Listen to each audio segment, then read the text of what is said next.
Welcome to Yeukai Business Show, UK's premier business show where we feature business thought leaders, high achievers, and industry experts. Today's episode is brought to you by World Outsourcing Solutions Limited, a company that specializes in helping executive business owners with virtual assistant services and business growth systems. Here's your host. Hello everyone and welcome to the show. I'm Trevor Stockwell, and for this episode I'm joined by Mike Lander. Through his company Piscari, Mike and his team train and coach sales teams and account management teams to improve their average deal values, conversion rates and client retention rates in high growth B2B services. He's written the Higgle Workbook. Sounds interesting, doesn't it? This provides step-by-step negotiation examples, checklists and tested templates from hundreds of negotiations. And it's all to help you get what you want when you're negotiating and to sign better deals. That sounds good to me. I'm sure it does to you too as well. So great to have you on the show. Welcome, Mike Lander. Hi, Trevor. Nice to meet you. Thanks for being here. Definitely looking forward to chatting about negotiation and kind of plumbing some of your insights and experiences, because we do negotiate every day, don't we? Whether in a business context or outside of business. We do. We don't necessarily flag it up as that's what we're doing at the time. So yeah, anything you can teach us and help us sharpen those skills will be really good.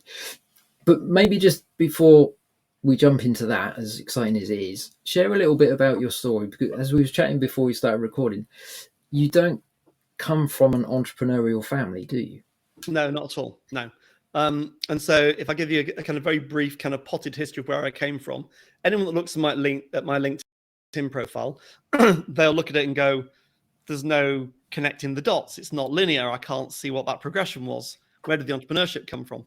And, you know, when I was a kid at 16, my parents were really hardworking, loving family, but we didn't earn much. Both kind of broadly administrators in big companies. And the only entrepreneur we had was someone a friend of my family, a friend of my father's, was a scrap merchant. So he ran a scrapyard. And that's the only person I didn't think of him being an entrepreneur, but he was, because he ran his own business. That's the only person that we really knew. And therefore there was no role model around me. But as I grew up and got to my kind of 20s, there was a great show on years and years and years ago with a guy that was the chairman of ICI or something. And it was all about fixing businesses. And I watched that. And he used to drive around in his car and he'd look at all the financials and he'd go in and he'd help businesses fix their businesses. And I always thought that'd be a great job. I'd love to do that. Be brilliant. Be really interesting. I've no idea at all what it takes at all.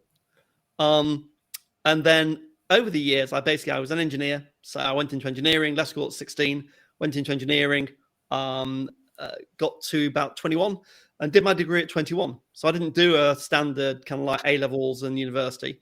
I left school at 16, worked really hard as an apprentice, then decided to go to university, got a degree, and then from where I went back into engineering. And then at about the age of 29, I did an MBA.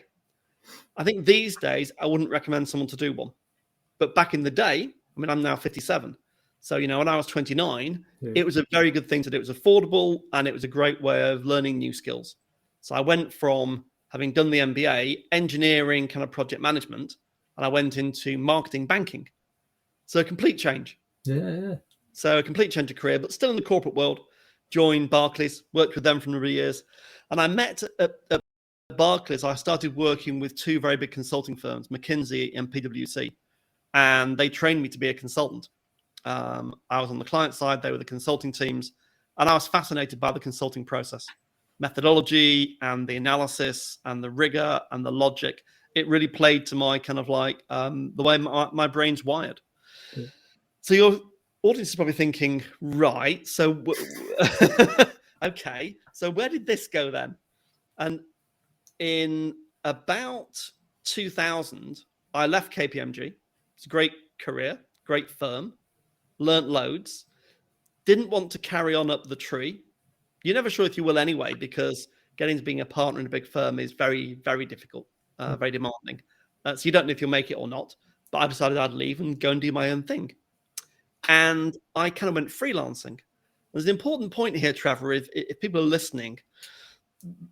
As entrepreneurs, we do kind of broadly one of two things.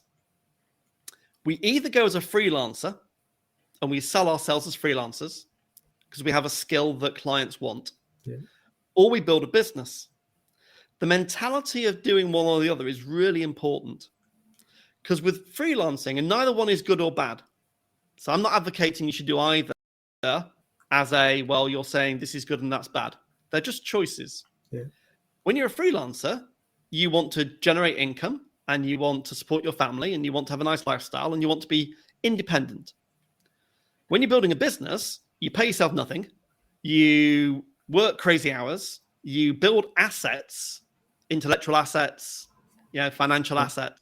Yeah. You employ people. And then after about, hopefully 5, maybe 10 or 15 years, you end up building a company if you're in the very small percentage that break through. Yeah. So neither one is good, but they're very different routes.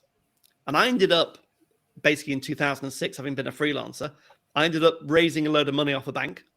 So I borrowed several £1 million.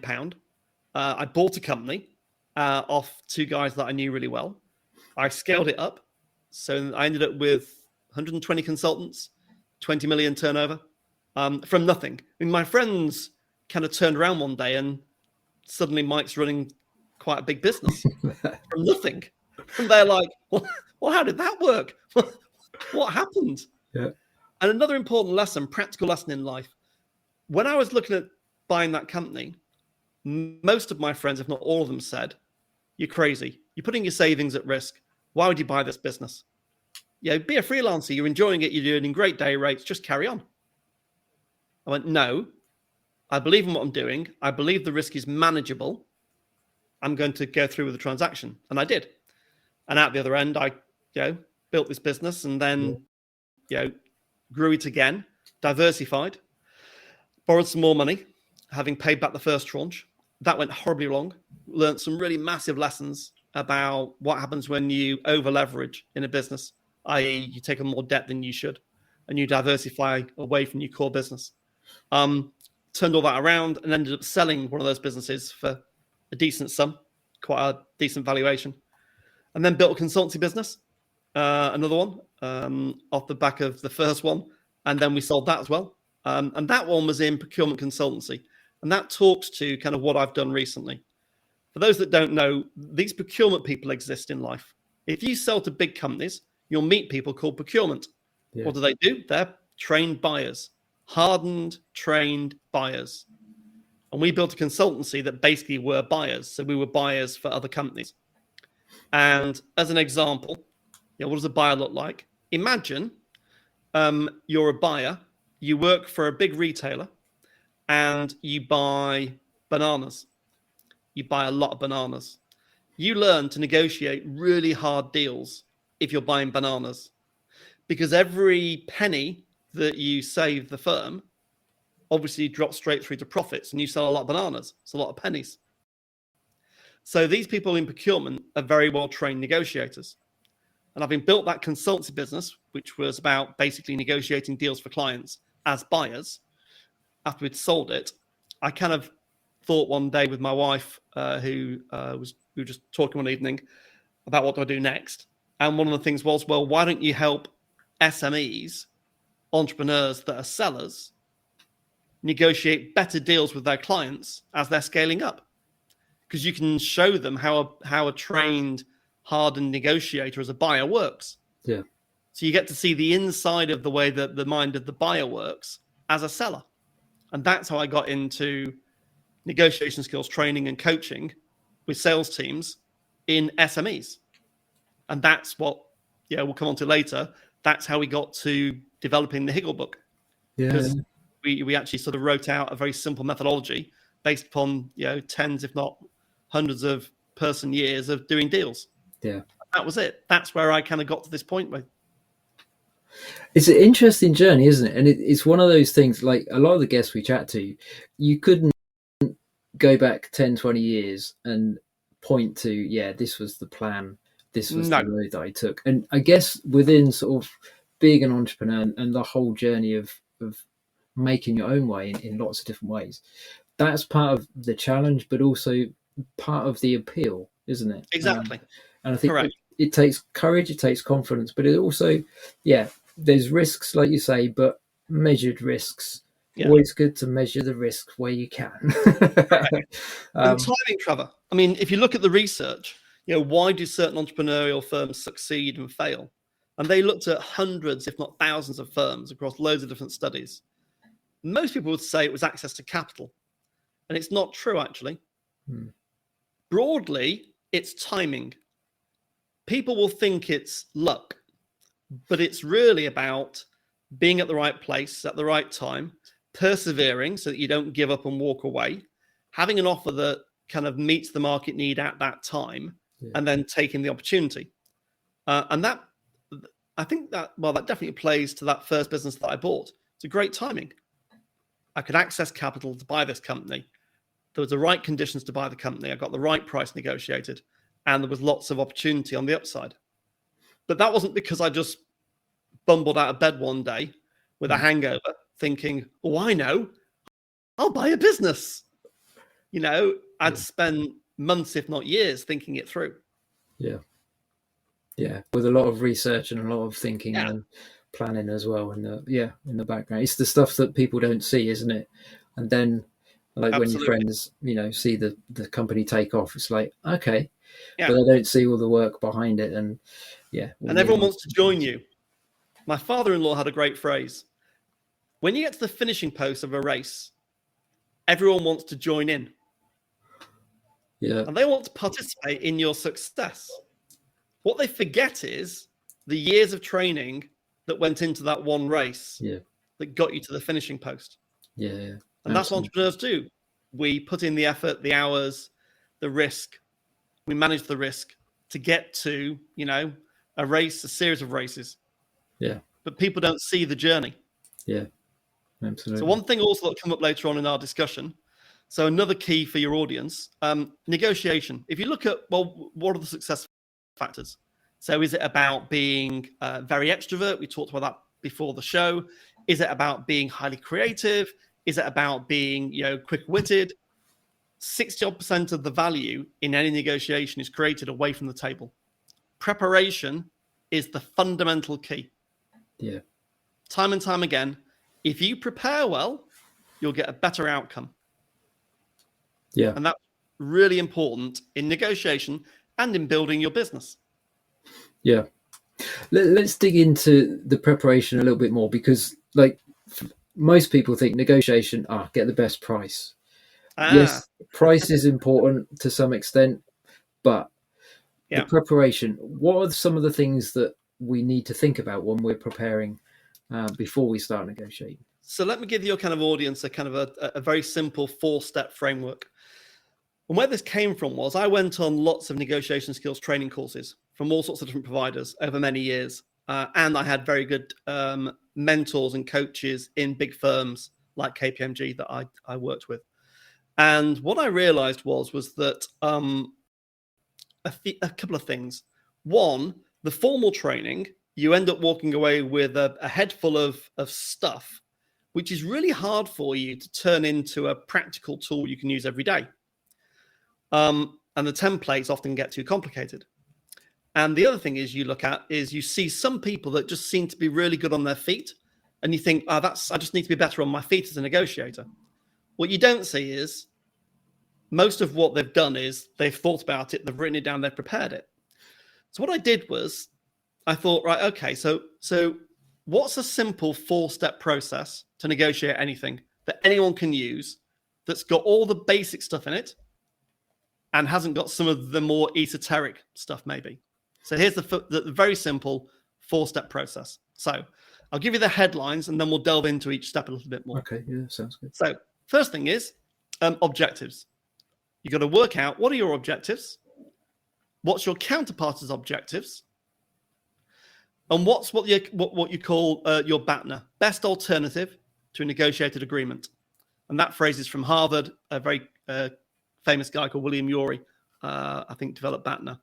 And that's all about when do you know to walk away? So, what's your walk away kind of trigger points?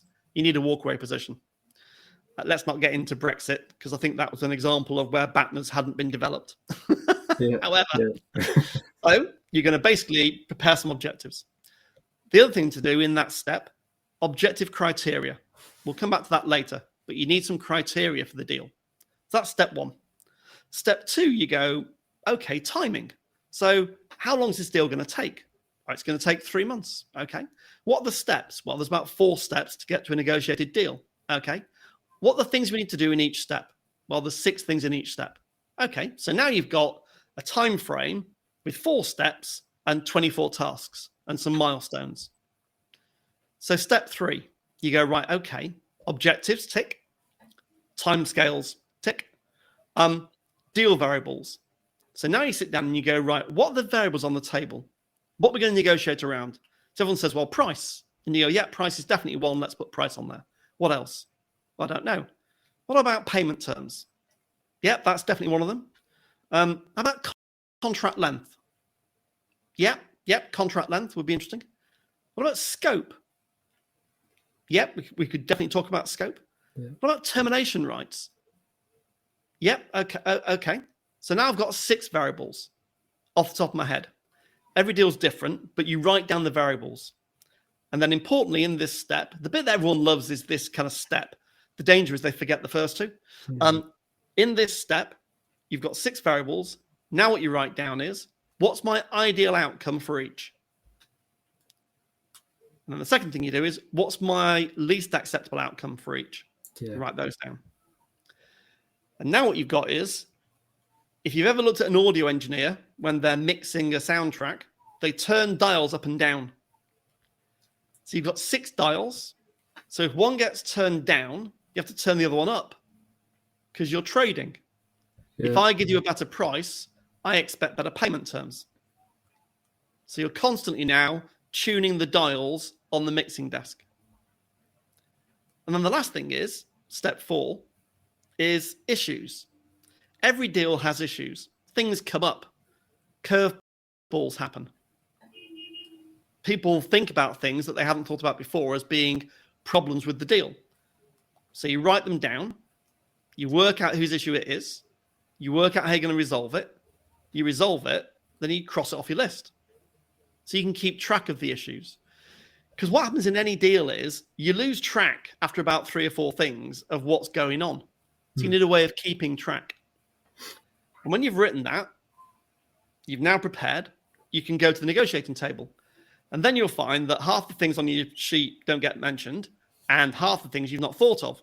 So then you withdraw, you don't agree to anything. You say, thank you, I understand where you're coming from. And you go and think about this. You go back to your sheets, your 4 steps, and you change things. You re-prepare, then you go back to the negotiating table. So when you see someone who's very good on their feet, who looks like an instinctive, amazing negotiator, the chances are they're really well prepared. Yeah. The prepared mind wins the day. And that's it. That makes a lot of sense. Particularly, I like the thing of you don't necessarily have to come to an agreement there and then. No. I think in lots of ways, that's the expectation, is that I'm here, we're both here, we're all together, let's hammer it out, and then, but yeah. It's very dangerous. You limit yourself then, don't you, to having to almost come to a desperation point of, we've chatted for X amount of time, we need to go, we need to get something done. And you're going to sell yourself short a lot of the time, aren't you? And trained negotiators will, less so now, but these people are still around. They'll use tactics, so time limited negotiations. It's our 3rd meeting and I go, right, enough, I'm done. We agree a deal now, or we don't agree a deal. And it's like, oh my God. And people get worried into, okay, well, I better do it now. So it's the table thumper. Or you get the Columbo technique. You all think you've agreed. Have you ever watched Columbo? Did you ever see, remember Columbo? Yeah. Yeah, the detective, looking a bit disheveled. And you think you've got a deal, and you think, oh my goodness, thank God for that. And just as you were walking out the door with your bags packed, the negotiator turns around and she says, there's just one more thing I want to discuss. And in typical Columbo style, it's the thing that's really important in the deal. and you're so keen to get the deal done that you cave and you give in to their unreasonable demands at the last minute. Yeah. All that kind of stuff happens. The prepared mind wins the day. Yeah. It should say, okay, I understand we haven't got a deal yet. We're going to go back and think about this and come back to you.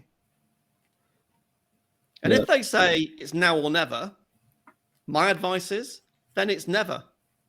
Because if they're going to act like that at the negotiating table, there'll be the same during delivery of the product or service that you've got. The same problems will occur. Let's also talk about something else. So, objective criteria. So this thing I think is really important and is often missed in negotiations. In those 4 steps, go back to step 1, the objectives. So remember we had objectives, timescales, deal variables, issues. Step 1, the objectives. If you sat down and thought about a deal you're doing, any deal that you're doing recently, and you go, okay, there's 2 of us doing the deal, 2 companies, these are my objectives, these are their objectives. Okay. As the negotiation gets going, when you've done your prep, it can get quite tricky. It can get heated. People can make unreasonable demands. They can talk about their positions, not their underlying interests, their motivations. At the beginning, in the objective stage, write down 2 or 3 objective criteria by which anyone would judge this to be a good deal. The test is, if you were talking to your mother or father and you could explain these objective criteria, and they've got no vested interest apart from they love their son, and you said and they looked at it and went, okay, so these are the 3 ways that you're basically going to work out if it's a good deal or not between the 2 of you. Yeah, it is. Both parties should be able to look at that and say, that's fair. A deal based upon those 3 criteria would be a fair and good deal for both parties. So it might be, for example, for this deal, payment terms of no more than 30 days would be reasonable. Your buyer, the other side, might go, no, we work on 90 days.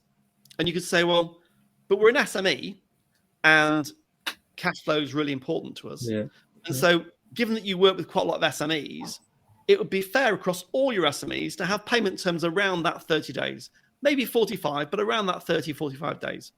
Would that be fair? Yeah, that's probably going to be fair. Yeah, okay. Or, another one might be actually in the deal, it would be fair for both parties that you can't just walk away from the table when you want. So neither the buyer nor supplier can just walk off because either side has got risk at that point. Yeah. So it'd be fair to say there needs to be some conditions about being able to walk away. And what you're saying is termination at will rights in a contract are very dangerous. You spend 6 months negotiating a deal only to find out they can walk away as a buyer whenever they want. Well, that's not reasonable. Yeah. And it's normally one-sided. It normally says they can walk away at will, but you can only walk away if they fail to perform by paying invoices or not delivering what they should have delivered. Yeah. That's not fair. That's not reasonable. That's not good objective criteria. And you can use those to bring the deal back to a less heated, less emotional conversation. Yeah. And one other thing, very important, and we'll come back and summarize a few of these. Emotions got no place at the negotiating table. Yeah. Walking in heated, flustered, anxious, that's not a way to enter a negotiation. Yeah. The preparation reduces anxiety, increases confidence, and steadies the mind. And that's one of the big reasons why preparation is so important in any negotiation. Yeah. Yeah. It's a universal principle in a lot of ways, isn't it? Like if you're going to give a presentation, if you're going to do public speaking or wherever, it's like the more confident I am is when I know I've put the time in and I'm definitely up to speed with what I want to say, how I want to say it, and you've covered different areas. So yeah, that all makes a lot of sense. And in some ways, I think you're right. That's the bit that we skip over to get to the meeting, to get the conversation going. Everyone thinks negotiation is when you sit opposite someone virtually or face to face and you're kind of toing and froing over a deal. But that's only one part of the negotiation. Yeah. Most of the work's done away from the table. Yeah, that's a really key point. For everybody listening, if you haven't been a good preparer, and I've learned the hard way at different times, I must admit, definitely change the habit of how you prepare negotiations. And to prepare, you need a framework, you need templates. And that's why we wrote the Higgle book, because that allows you to sit down calmly, prepare, even if you only spend 5-10 minutes and you flick through each of the 4 sheets, you're better prepared than you were before. Yeah.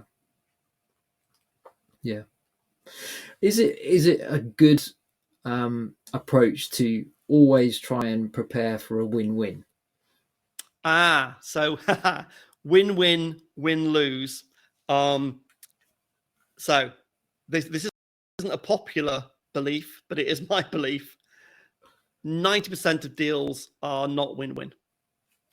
Because broadly, most people can't resist trading on price, and therefore my gain is your loss. Yeah. That's not win-win. You might think it's win-win because you got more than you wanted, or more than you thought, or enough. But that's not win-win. Win-win is when, let's say it's an IT services contract, and let's say I'm the supplier of IT services and you're the buyer. And we've agreed that basically this is just for desktop support. Yeah. So it's just like desktop's gone wrong. One of my users got a problem, either remotely or physically. You'll come in and fix it. You go, okay, fine. Win-win is when I go, Trevor, what else do you do with IT services? Just out of interest, what other kind of things do you buy? What other services do you buy? And you go, well, okay, that's interesting. So obviously we buy desktops, not just need them fixed, and we also have a network, and that needs managing, and expanding and updating, and obviously we buy maintenance, and also cybersecurity.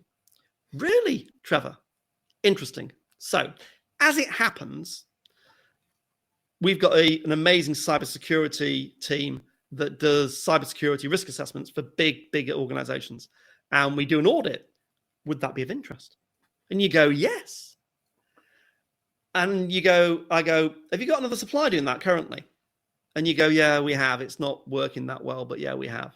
Well, what about if I consolidated desktop support and cybersecurity into one package? Would that be interesting, Trevor? Would that be something we could talk about? Yeah. If you go, yes, now we're more win-win. I'm getting a bigger piece of a pie. So I've expanded the size of the pie. You're probably getting a better deal across both than you did before. We're both starting to create more value for each other. And that's an example of real win-win. Yeah.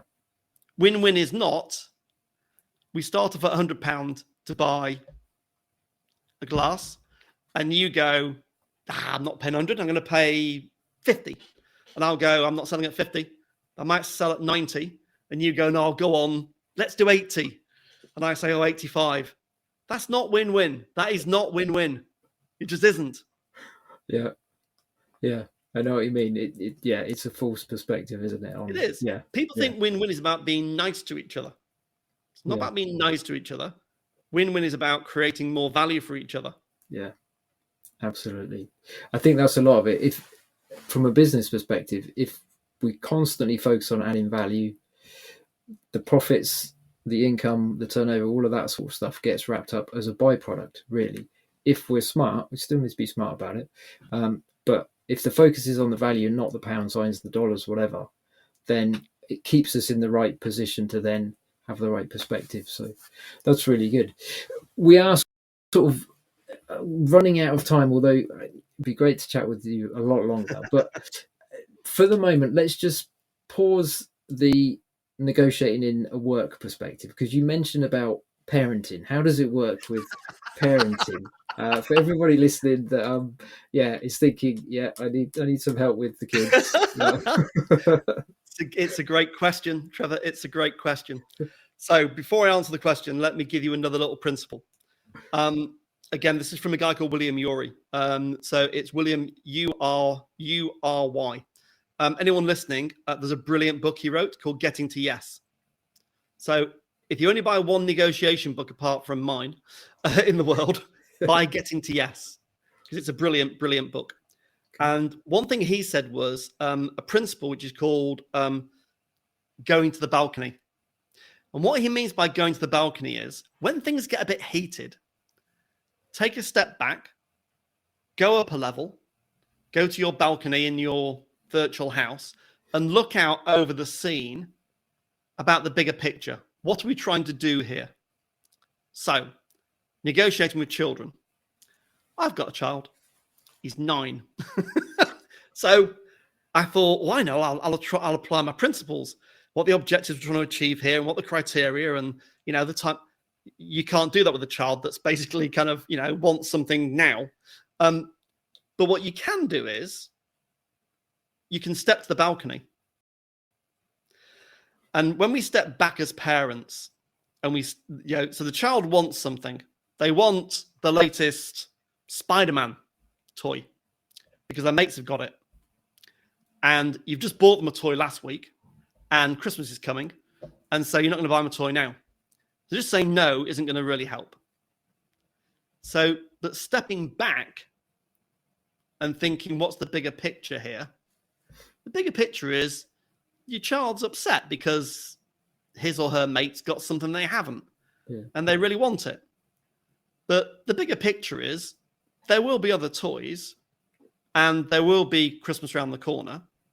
And I'm thinking on my feet here now. What would I do? I'd probably go, I get that you want what Jane's got. I get that because you've seen it. I get it. So you empathize. And then you go, but we haven't got endless amounts of money. And Christmas is around the corner. It's really quite close. Okay.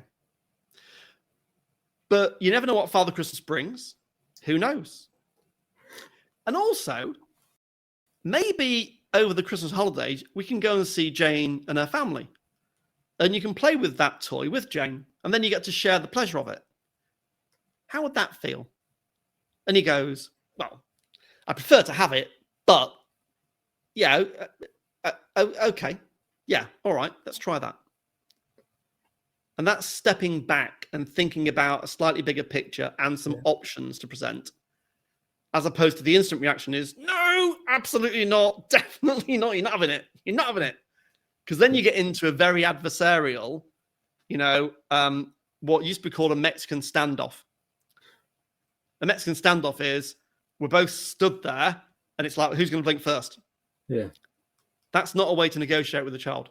Yeah. I wouldn't say I'm perfect at this, but the more times I step away and go to the balcony and take 3 breaths, the more time we tend to get a better outcome for both me and my son. Yeah.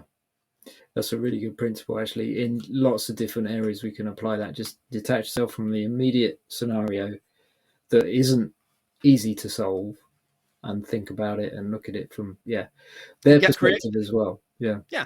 And it's that same principle. What your objectives, what you've done effectively is you've fast-tracked those 4 stages into go to the balcony, look at both perspectives, be empathetic, try and work out some creative options, and see if you can get to a deal that both parties can agree to, which is slightly more heading towards win-win than win-lose. Because the win-lose is, I've got the money, you're not having the toy. Yeah. I've won. You've lost. Yeah. That's going to come back and bite you horribly because they're going to come back and do something else. Yeah. They just are. Yeah. Yeah. No, it makes sense. Makes a lot of sense. There's a lot of wisdom in what you're sharing here. Maybe for people that are listening and think, right, I really need help, because you guys do training as well, don't you? And coaching and different things as well as the book. What would be, sort of as we wrap this up, what would be the process that people could take? So the next step could be reaching out to you. But what would working with you look like? Is that quite bespoke? Is it very formal? How does that work? So it's a good question, Trevor. There's different ways it works. So there's three kind of things that we've worked out are big problems for clients of all kind of shapes and sizes, and we built solutions around those. So, for example, one of them is RFPs.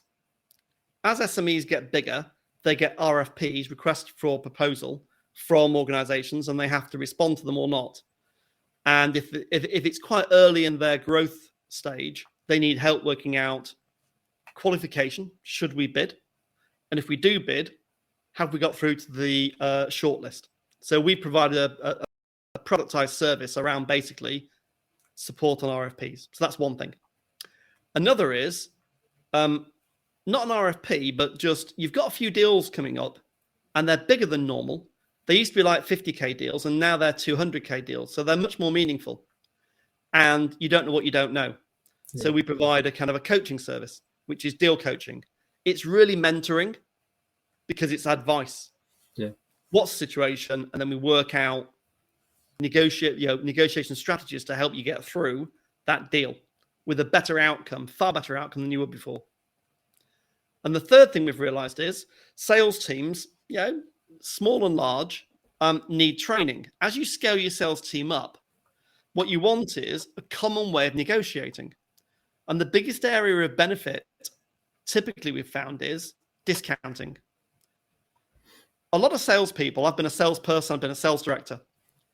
As you start to get towards the end of a deal that you're doing, you've got a quota, you've got a target you're trying to meet and a commission plan. It's more important to you that you get the deal across the line than it is giving away 5% of the deal value. Because you want to get the deal over the line, your boss wants you to get it over the line, and you do want your commission. That 5% of yielding on price, that discounting, that could get to 8%. Even if you set thresholds like 10%, you still end up with quite a lot of erosion of value as the supplier. So we run training programs basically around negotiation skills training.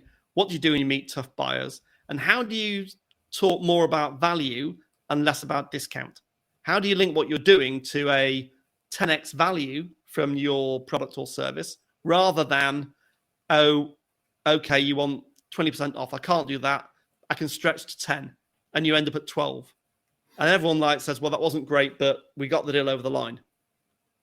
Instead, you talk about the value that you create, the premium that you offer in the marketplace, the reason that your key clients come to you time and time again, and you focus on value, not on discount. And that can make a big difference. And that's a training program plus one-on-one coaching.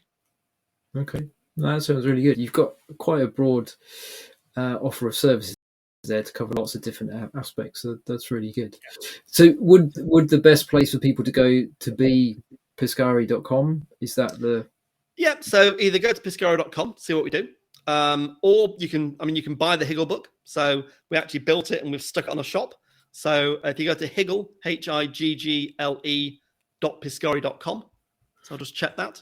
Higgle, HIGGLE.piscari, PISCARI.com.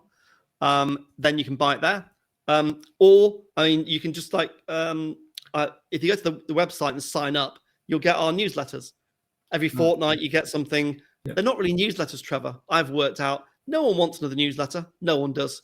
We've got thousands of them. Everyone deletes them. Yep. So what it is practical tips. Every fortnight you get something in your inbox, which is a scenario on what to do about it. That's really good. Yeah, really good. And you can sign up to that on our website. Okay, sounds good. There'll be a link below. Wherever you're listening to this, click through. There'll be a link to Mike's site, definitely on that. Explore it a bit further as well. Find out, have a think. After you've listened to this episode, have a think. What are the parts of negotiation I'm good at, I'm not so good at? And what's the best step for me to take to improve in that area? Because it could be that an investment in some training or something like that, if you win a bigger deal, first deal becomes a second deal, becomes a third, and so on, you're going to definitely get more than what you've invested. So if that's the next step for you, definitely go through, find out Sign up to the newsletter. I would say I'm going to sign up after this as well. Hey, thank you, Trevor. It's good to get regular sort of just reminders and refreshers and new insights as well. I'm not an expert in negotiating, not yet. Although since the last half hour or so, I feel I've improved. So that's good. I mean, it's a good test, Trevor. What do you think? You know, it was new to you as a kind of as a framework. Is it in your head? Has it helped? It does. Yeah, it really does help. I think the key thing is the preparation, isn't it? First off, and then part of the preparation, listing out what are the objectives, what are the terms, what are the key points that we do need to sort out. And for me, I suppose personally, the biggest takeaway is I don't have to get it all sorted out in one conversation. No. I think that's huge for me, and I'm sure people listening will get value from different parts of it. I think it's amazing as we chat to different guests and they share their expertise. It's different things that they say that resonates with different people, because we're all at different stages of our journey, aren't we? We're all in different experiences in business. Exactly. Negotiating with people, just communicating with people, and different things sort of rise up and you think, that's what I need now. And some of it goes in more as a seed, and then it sort of grows over time, and then it makes more sense. So, I mean, something else to cover on that, never agree something at the table in a hurry on the first meeting. Yeah. Another great tactic to use is, if it's a meaningful negotiation that you're kind of preparing for, it's a material deal for your business. Take someone with you. So take someone in your company with you. Forget the hierarchy. What you want is someone that's really good at kind of taking notes. And I don't mean scripts, but I mean the essence of what's being discussed. Yeah. And bring them into the room with you. So let's say, Trevor, you're the lead negotiator, and I'm working for you in your organization. And you go, Mike, you're good at picking up on what's going on. Would you come with me? I go, yeah, absolutely fine. And you say to me, Mike, your role isn't to negotiate, so don't worry about that. Your role is just to write down what's being discussed. What will happen is when you go into that meeting with your counterparty, the first thing they'll say is, who's this? And you'll say, Mike just works for me. He's just one that works for me.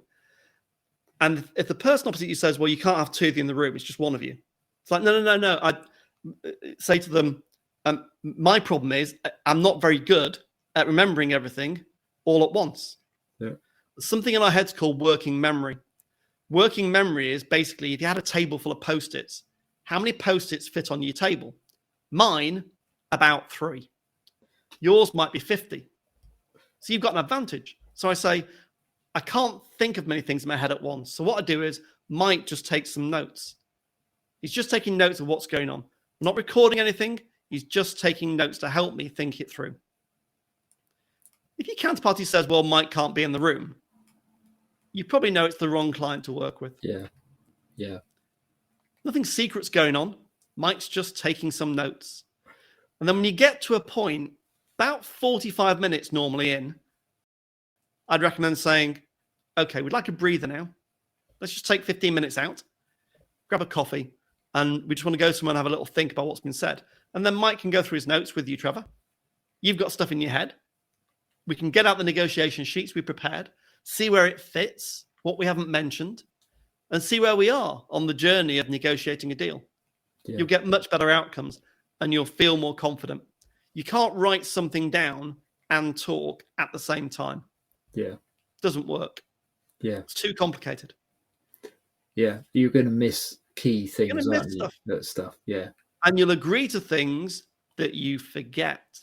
As a trained negotiator, so bit of fun, kind of like, we're negotiating away, Trevor. And I say, yeah, okay. So we've agreed that payment terms are 60 days. So we'll put that to one side. Now, anyway, Trevor, we were talking about contract termination. It's really important we get that right. So now we have a heated discussion about contract termination. And you kind of forget that you've agreed to 60-day payment terms because it's got so intense. And then when you get the contract back, it's got 60-day payment terms in it. And you're like, we never agreed to that. And I say, no, you did, Trevor. In the room, you did. Are you going back on your word now? Yeah. Whereas if Mike's writing things down, you can go, okay, we haven't agreed to that, but we've captured it. So we'll come back to that one, shall we? Yeah. Because Mike's got the notes. Yeah. You're kind of protecting yourself, aren't you? You as are. Well. Yeah. particularly if you're coming out of that and then you're, very shortly into another discussion about something completely different or with another supplier. They can all merge by the end of the day or the next day and stuff. And you need the hard facts of what was said, what was agreed. And that's really good. Yeah, I really like that. That was a bonus for everybody listening. That was a bonus. Exactly. Appreciate that. Appreciate that, Mike. Pleasure. Thank you for everything that you've shared. It's been really good. I've enjoyed it. I know everyone listening will certainly take value from it in whatever stage they're at in negotiations, even if it's with the kids. Maybe that's the most critical negotiations we ever do. It might well be. It might well be. Certainly especially around now. The ones to learn to get right quicker, I would have said. Exactly. But appreciate your time and everything that you shared with us today. And thanks for inviting me as a guest. I've really enjoyed it. Thank you, Trevor. It's been really good. Good. Brilliant. No, that's really good. And for everybody listening, just as we wrap this up, as we said, sign up to the newsletter, find out more about what Mike's doing and how he can help you. There's got to be something that you can improve on when it comes to negotiation. I would have thought. I'll float that out there, but we always encourage you to take action with something. Otherwise, it just becomes another podcast, and then you're no further forward. And we want to try and help you grow where you can. So definitely do something with it. And we will catch you on the next episode. Bye for now.